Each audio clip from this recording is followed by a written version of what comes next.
እና የትዳር ህይወቴን ማካፈል ስለፈለኩኝ ነው ብዬ እና ያው ከትውውቃችን ነው የምጀምረው አይደል? አዎ ባለቤቴ እንትን ነው ታውቂያለሽ፣ ኢስላማዊ የመድረክ ፕሮግራሞችን ምናምን ያቀርባል እና መድረክ ላይ ነው ያየሁት። መጀመሪያ የተዋወቅነው እዛ ነው ፕሮግራም ሲያቀርብ ምናምን ማለት ነው። እና የሆነ ታይም ላይ እኛ ከተማ ላይ ከአዳማ ትንሽ ወጣ ትላለች ያለሁበት ከተማ እና ትኬት እንድሸጥለት ጠየቀኝና ትኬት ስሸጥለት ነው የተዋወቅነው። ትውውቃችን የመጀመሪያው በዛ ተዋወቅን። ከዛ ከቆይታ በኋላ ድጋሚ ተገናኘን። ረመዳን ውስጥ ተገናኘን። ይሰማል አይደል ማሪ? ካልተሰማ እኔ ራሴ አይሰማም እልሻለሁ። ስለተሰማ ጸጥ ብለን እያዳመጥንሽ ነው ውዴ። መሀል መሀል ላይ የምታቆሚ ከሆነና ይሰማል፣ ካልተሰማ እኔ እነግርሻለሁ። እና ረመዳን ውስጥ ተዋወቅንና ድጋሚ ማለት የተገናኘነው ረመዳን ውስጥ ነው። ከዛ በኋላ ረመዳን ውስጥ እኛ ጋር ፕሮግራም ሊያቀርብ እንደሚፈልግ ነገረኝና እኛ ሀገር ማለት ነው ከአዳማ ወጣ የምትል ከተማ ናት። ከዛ ማቅረብ የምችልበትን ሁኔታ አመቻችልኝ አለኝና በዚህ አጋጣሚ ተገናኘን። ከዛ በኋላ ሳምንት ነው ያወራነው። በሳምንት ውስጥ እንዳገባው ጠየቀኝ። ምንም አይነት የፍቅር ወሬ የለም። ያው መድረክ ላይ ስለማየው እና እንትን አማኝ ነገር ነው። ጀስት እንደዚህ ሲታይ አማኝ ነው። ይሄ ኢስላማዊ ነገሮች ላይ ነው በብዛት የሚሰራው። አሁን ቲክቶክ ላይ በጣም ነው የሚታወቀው። እና በቃ ምንም አላንገራገርኩም። እሺ አልኩት። እዛው በረመዳን ውስጥ ሽማግሌ ተላከና ረመዳን 20ኛው ቀን ላይ ኒካ አሰርን፣ ተጋባን። ከዛ ረመዳን 20ኛው ቀን ላይ ኒካ አሰርንና ልክ ኢድ ሲወጣ እኔ ወደ ቤቱ ገባሁኝ። በሳምንት ውውቅ ውስጥ ኒካው ታሰረ ምናምን ገባሁኝ ወደ ቤቱ። ያው የችኮላ ሆነና ገባሁኝ። ያው አይምሮዬ ላይ ስዬ የገባሁት ህይወት አለ። ገብቶሻል? አይምሮዬ ላይ ስዬው ስልሽ ይሄ የተንደላቀቀ ህይወት ምናምን አይደለም። ያው የነገረኝ ነገር አለ። በቃ የሆነ ራሴን እንደ ንግስት እንድስል አርግቶ በቃ በጣም አይምሮዬ ላይ ደስ የሚል ነገር ነው ያስቀመጠልኝ እና ያንን አምኜ ነው የገባሁትኝ። ገባው ስገባ ያለው ነገር ሌላ ነበረ። ስገባ ያለው ነገር ሌላ ነው። በቃ ይሁን በሚል ዝም ብዬ እየኖርኩኝ ድንገት ያው ልጅ ተፈጠረና ስነግረው ደስተኛ አልነበረም። እንዳስወርደው እንግዲህ እንዳልኩሽ በጣም አማኝ ነው። አዳማ ሙሉ የአዳማ ህዝብ ያውቀዋል። በቃ ኡስታዝ ተብሎ እስከሚጠራ በዚህ ደረጃ ያለ ሰው ነው እንደውም እና ቲክቶክ ላይ በጣም ብዙ ሰው ያውቀዋል ምናምን እና አልጠብቅም ከሱ ታውቂያለሽ። አስወርጂ የሚባል ነገር አይደለም ስለ እምነት የሚያውቅ አሁን ላይ ተራ ዱርዬ እንኳን አስወርጂ የሚል አይነት የለም። እዛ በጣም ደነገጥኩኝ። አስወርጂ የሚባል ደረጃ ሲደርስ በጣም ደነገጥኩኝ እና ያው ወጣሁኝ። እናቴ ጋር ነው ሄድኩት። እናቴ ጋር ሄድኩኝ። ለእናቴ አማከርኳት። ነው አለች መውረድ የለበትም ተባለ። መጀመሪያ ምክንያቱም ጠየቁት። ያለብኝ ካወኩና ስኳር እያለብሽ አትወልጅም አለኝ። ከጤናሽ ጋር አይሄድም አትወልጅ ኒካ አስራችሁ በኋላ ላይ የተፈጠረ ልጅ ለምንድን ነው ይውረድ የሚለው? አልፈልግም አለኝ። እንዴ ቤተሰቤን አባቱ አጎቱ መጥቶ ነው ኒካ ያሰረልኝ እኮ። ታዲያ በኋላ አጎቱ መጥቶ ያሰረልኝ ቤተሰቤን ጠይቀው የሐላል ልጁ ነው። ከዛ እኮ ልነግርሽ ነው። አሁን ታሪኩን እየጨረስኩልሽ ሲሄድ ነው የሚገባሽ ይሄ ነገር። ኦኬ ኖ አልፈልግም አለኝ። እኔ ልጅ ምክንያቴ ስለሚያምሽ አይሆንም፣ አሁን ያለሽበት የጤና ሁኔታ ጥሩ አይደለም ሲለኝ እኔ ልጄንም በሽታዬን የሚሰጠኝ አላህ ነው፣ እሱ እንደሚያደርገኝ ያደርገኛል፣ አላስወርድም አልኩት። በዚህ ጸብ ተነሳ እና እናቴ ጋር ገባሁ። ከዛ እናቴ ጋር ገባሁኝ። ሙሉ የእርግዝናዬን አያውቁም፣ አይደውልልኝም፣ ምን አይለኝም፣ በቃ ምንም ነገር የለም። ከዛ ተወለደ፣ ልጄን ወለድኩኝ።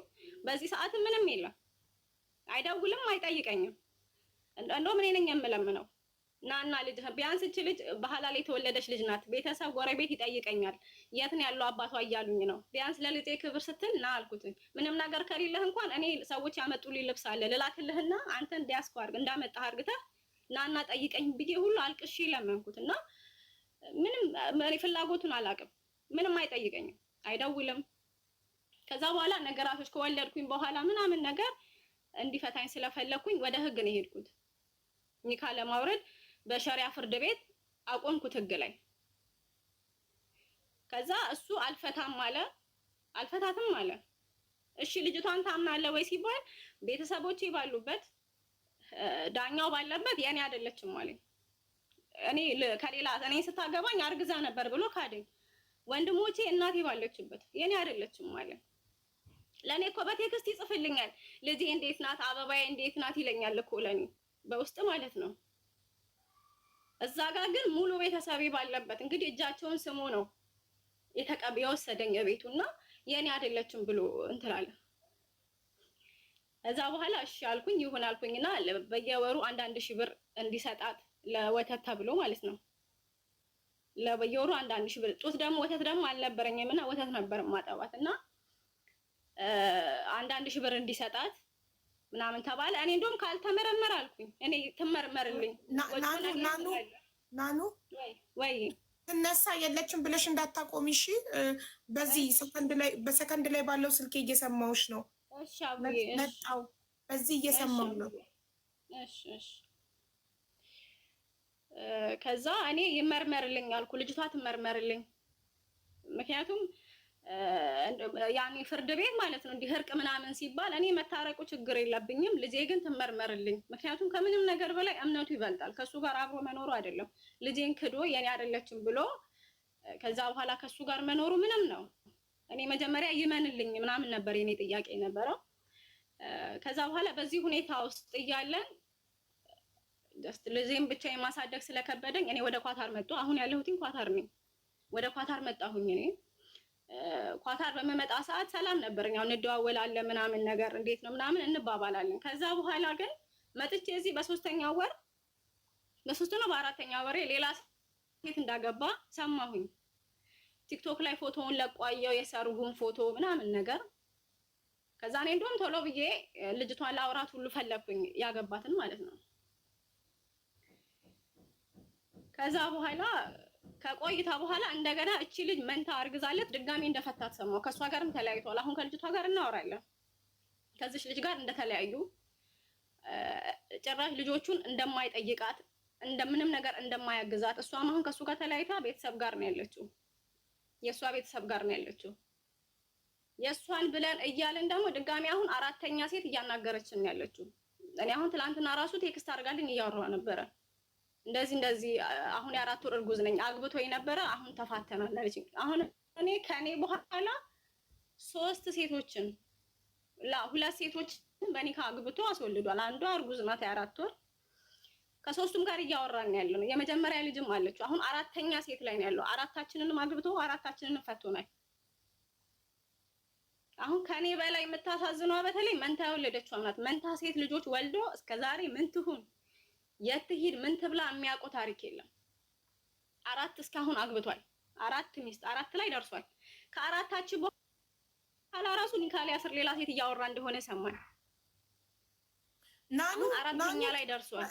ኢንተርኔቱ ስልኬት ሽንት ቤት ይዤው ገብቼ ኢንተርኔቱ ተቋርጦ አምልጦኛል። የቱ ጋር እንዳመለጠኝ ልንገርሽ። እንትን እሺ የኔ ልጅ አይደለችም ብሎ ካደ። አንቺን ማዋረድ የኔ ልጅ አይደለችም አለኝ ፍርድ ቤት ላይ። የኔ ልጅ አይደለችም አለኝ። እሺ ዲኤንኤ ይመርመራል አልሽም አንቺ? ዲኤንኤ ይመርመርልኝ አላልሽም? የኔ አይደለም እኔ አልኩኝ። እሱ ብር ከሌለው እኔ ከየትም እኔ ለምኝም ቢሆን አልኩትኝ። እንደውም ፍርድ ቤት ባንዴ አናፋታም ተባለ። ባንዴ ስለማናፋታችሁ በሽምግልና ይታይ ሲባል እኔ በሽምግልናም ታየ ታረቅንም አልታረቅንም ትልቁ ነገር እምነት ነው። መጀመሪያ ይመንልኝ እንጂ እኔ ችግር የለም ለልጄ ስለኖራለሁ አብሬው፣ ግን ልጄን ይመንልኛል።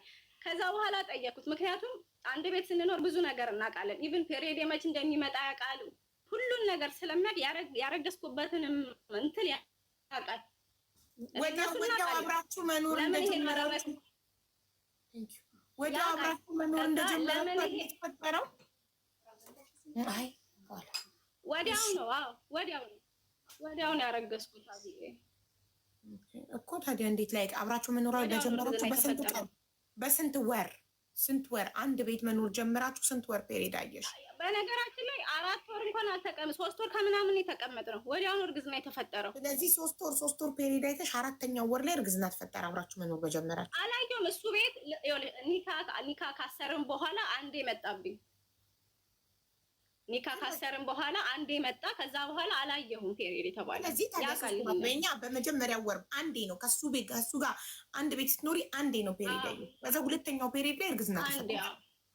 እሱ ያቅ ነበር አንዴ ፔሪድ ማየትሽን ያቅ ነበር። አብራችሁ መኖር ጀምራችሁ አንድ ጊዜ ላይ መሆንሽን ነግረሽ ነበር? አዎ ያውቃል። ኦኬ ያውቃል። እሺ ዞሮ ፍርድ ቤት ላይ ደርሰናል። ወደኋላ እንዳትመለሽ። ፍርድ ቤት ነን አሁን። እሺ ፍርድ ቤት እንደዛ አለ። የኔ አይደለችም ብሎ ካደ። ከዛ ዳኛው እንደውም በጣም ተቆጣው። ልጅቷ እኮ አንተን ነው የምትመስለው፣ እንዴት እችን የመሰለች ልጅ ትክዳለህ ብሎ አለው። ከወጣም በኋላ ሽማግሌ ምናምን በሽማግሌ ይታይ ሲባል አይ እኔ ከሽማግሌውን በፊት እኔ ብሩን ኬት ማምጥቼ ዲኤንኤ ያስመረምራለሁ ብዬ ስለው ጠየቅኩት። እንደውም እንዴት እንደዚህ ትላለህ ምናምን ስለው እኔ አንቺን መበቀል መስሎኝ ነው እንጂ ልጅቷ የኔ እንደሆነች አውቃለሁ አለኝ።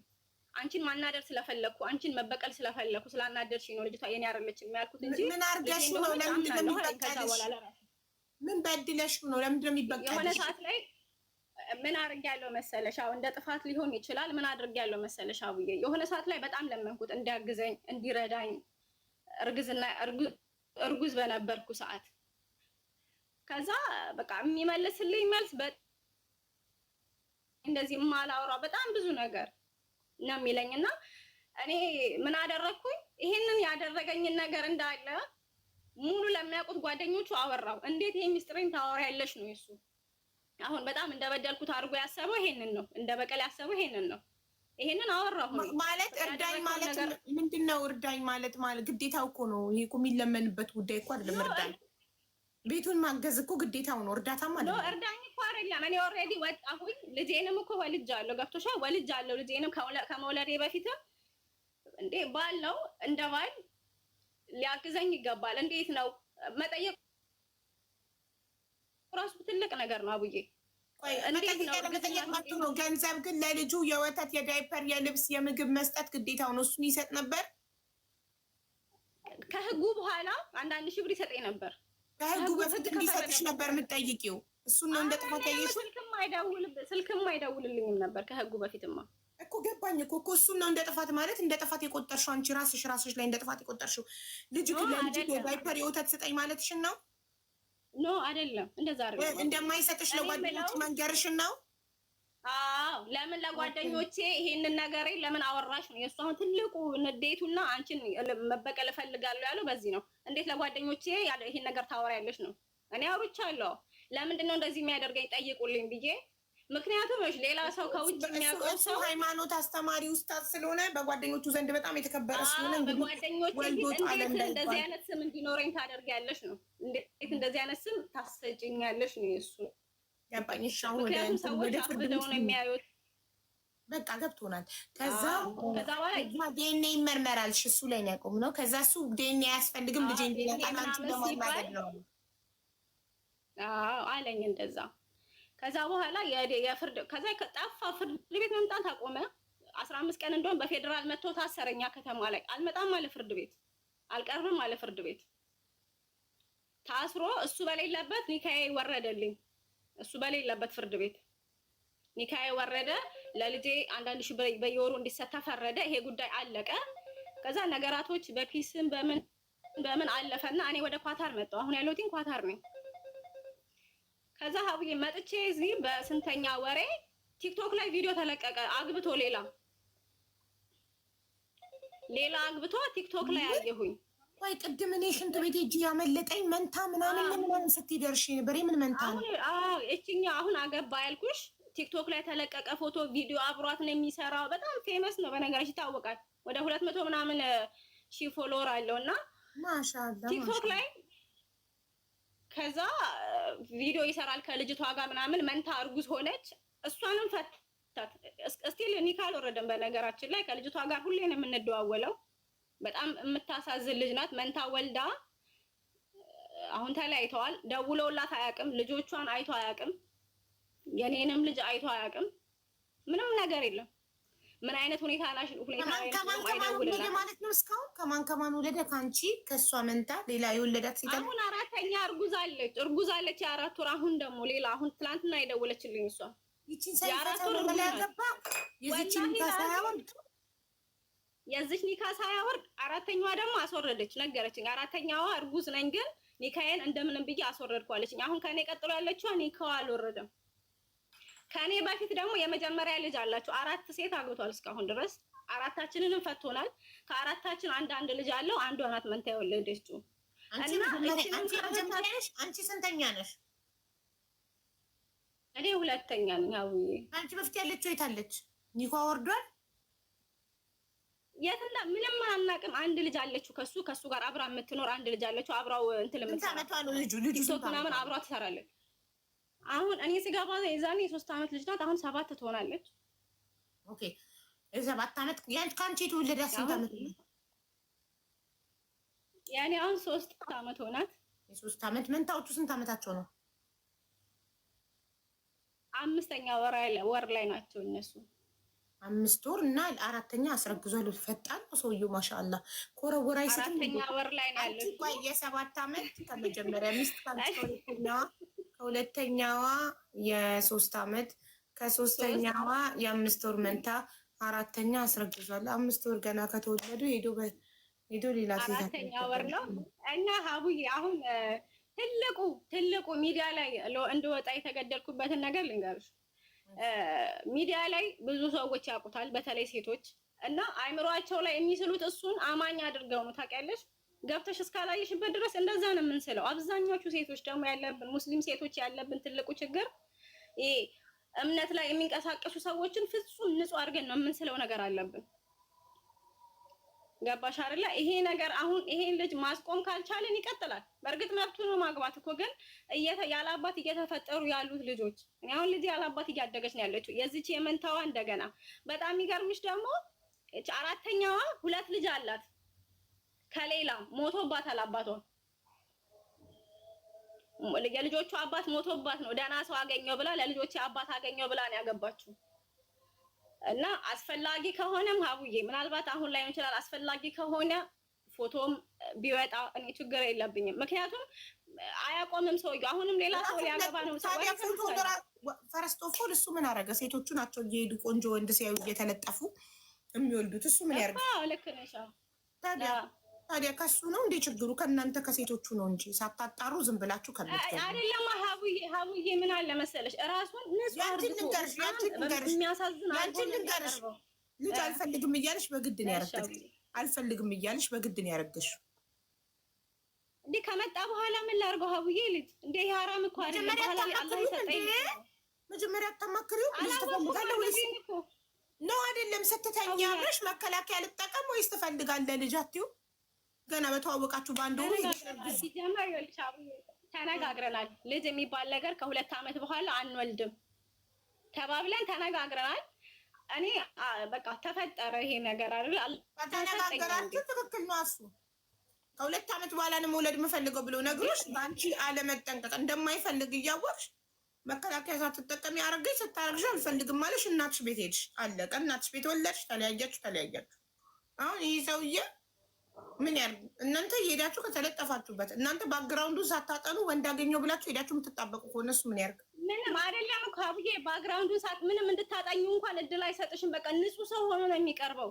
ገብቶሻል አይደለ? ማየት ያለብን ፊት ያለው ነው የሚያሳይበት። ማሪ ሲጠይቅሽ በአንድ እሺ ቤት ጋር በረመዳን ጠየቀሽ ወዲያው በ15 ቀን ሽማግሌ ምናምን ጥድፍ ባል እንደጠማው ሰው ወንድ እንዳጣ ሰው።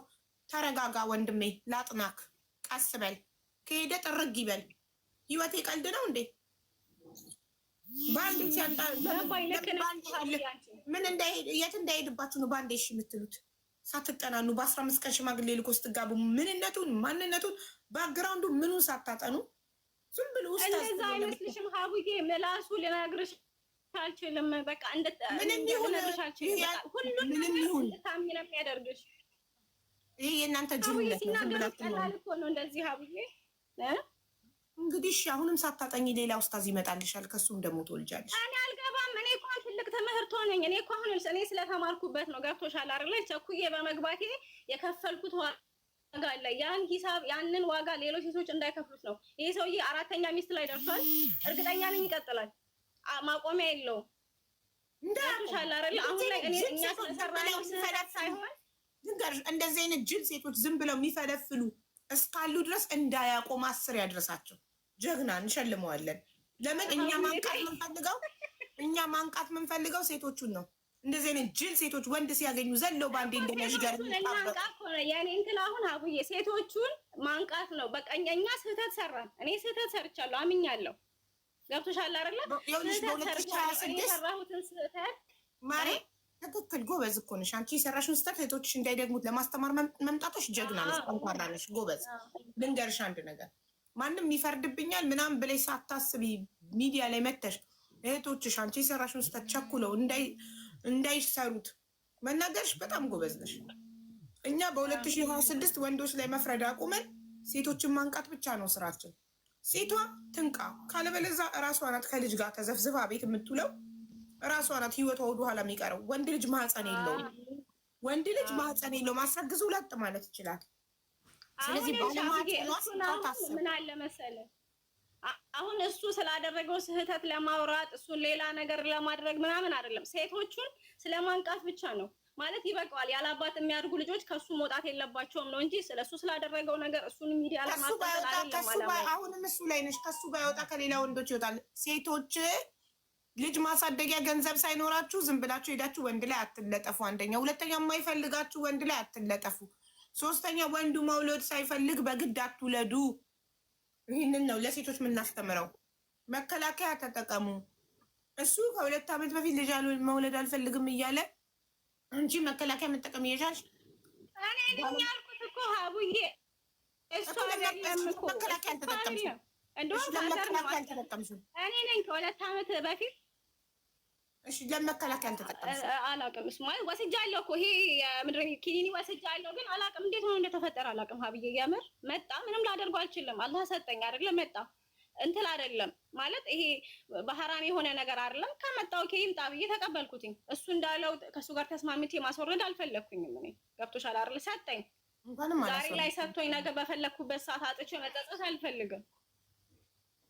አይ ማስወረድማ ሐራም ነው እኮ፣ የሰው ነፍስ ማጥፋት እኮ ነው። ይሄ ሰጠኛ እንዴ? ገብቶሻል አይደል? ሰጠኛ እንዴ? ምንም ላደርግ አልችልም። ወለድኳት፣ በጣም ቆንጆዬ ሴት ልጅ ወለድኩኝ ሳይሆን መጠንቀቅ ነው እንጂ ከሆነ በኋላማ ማስወረድ ሐራም ነው፣ ነፍስ ማጥፋት ነው እኮ አልኩሽ እኮ። አሁን እኔ ስህተት ሰራሁ አይደለ? ቶሎ በመውለዴ ቶሎ ቸኩዬ በማግባቴ ስህተት ሰራሁኝ፣ ዋጋ ከፈልኩኝ አይደል? ይሄን ዋጋ ሌሎች ሴቶች እንዳይከፍሉ በሚል ነው። ገብቶሻል አይደለ? አሁን አንዳንዴ ቪዲዮ ሲፖስት አያለው ልጁን መጠቀሚያ ናት። አሁን ከልጅቷ ጋር ነው ቪዲዮ የሚሰራ ምናምን እና ኮመንት ላይ ሴቶች ምን ይሉታል? እኔም እኮ ልጆች አሉኝ፣ ለምን ተጋብተን አብረን አናሳድግ ምናምን። ለምን አይምሯቸው ላይ የሚስሉት በጣም የሚያሳዝን ምስኪን ወንድ፣ በጣም አማኝ የሆነ ሰው እንደዛ ነው የሚስሉት አይምሯቸው ላይ ልጁን ማለት ነው። እና አሁንም አይቀጥልም ይሄ ሰውዬ፣ የምር ሀቡዬ አይቀጥልም። አሁንም ያገባል፣ 4 ጨረሰ ኦልሬዲ፣ ይቀጥላል ይሄ ነገር።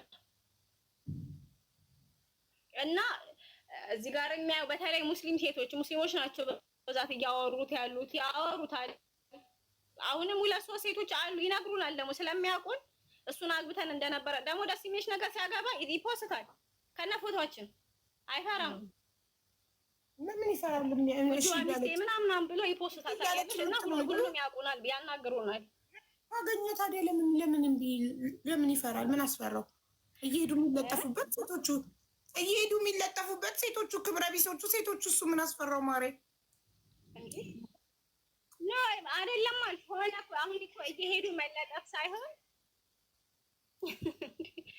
ኖ አይደለም። እኛ የሚመስለን ይኸውልሽ አብዬ፣ አንዳንዴ እኮ ይኸውልሽ አሁን እኛ ስለሰራ ነው ስህተት ብቻ አይደለም። እሱስ ማንነቱን ደብቆ የቀረበን እሱስ አይጠየቅም። በዚህ ጉዳይ ላይ ማንነቱን ደብቆ አይጠየቅም። በጣም ጀግና ነው፣ ጎበዝ ነው፣ ይበርታ። እኛ ይኸውልሽ ሚስት ከመሆን ጉጉት ነው። ገብቶሻል አይደል? እኮ ሚስት ለመሆን አትጓጉ። የዓለም መጨረሻ አይደለም ሚስት መሆን። አትጓጉ። ለምንድን ነው የምትጓጉት? ምንድን ነው የሚያጓጓው? ሚስት መሆን የሚያጓጓው ምንድን ነው? አሁን ገባኛ። ጊዜው ከረፈደ በኋላ እኮ ነው የገባኝ። ስለዚህ የህይወት የመጨረሻ ግቡ ትዳር አለመሆኑ አሁን ገብቶኛል። ጎበዝ ጎበዝ። ስለዚህ አሁንም አልጓጓም፣ በፊት መስሎኝ። ለሌሎች እህቶችሽም አንቂ። ምንድን ነው የምትያቸው? ዘላችሁ ወንድ ላይ አትለጠፉ። እንደኔ በ15 ቀን ምንም ሳታጠኑት ወንድ ልጅ ላግባሽ ስላለች ዘላችሁ እንዳትገቡ። ስራ ስሩ። ምን ነቅሎኝ ነው? ቴንኪ ሶፊዬ ፎር ኢንቪቴሽን።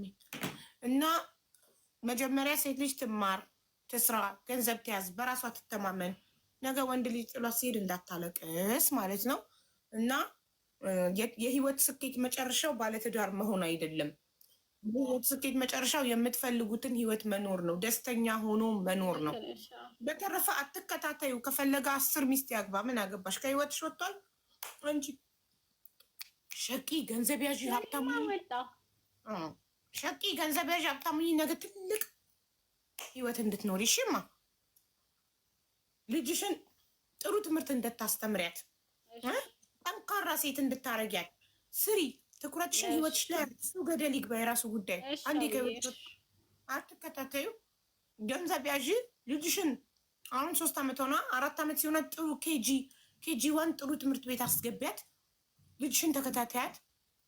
በቃ ፎከስ ኦን ዩር ሰልፍ ኤንድ ኦን ዩር ዶተር። በቃ ልጅሽ ላይ እና ራስሽ ላይ ህይወትሽ ላይ ትኩረት አድርጊ። እሱን እርሹ ከነመፈጠሩ። እሺማ እናመሰግናለን ታሪክሽን ስላካፈልሽን። እናመሰግናለን። ተማራችሁ ሴቶች፣ ባል ብርቃችሁ የሆነ ሴቶች፣ የመጨረሻ ህልማችሁ ሚስት መሆን፣ የመጨረሻ ታርጌታችሁ በህይወታችሁ ሚስት መሆን የሆነ ሴቶች ተማራችሁ። ለህይወቷ ኡስታዝ ነው ብላ በ15 ቀን ላግባሽ ሲላት በአንድ ያግብታ ያው የሆነችውን አያቸዋ። አላማችሁ የምትኖሩት ለማግባት ብቻ አይሆን፣ የምትኖሩት ለመማር፣ ለመስራት፣ ህይወታችሁን ለመቀየር፣ የምታልሙትን ህይወት ለመኖር ይሁን። እሺ አስተማሪ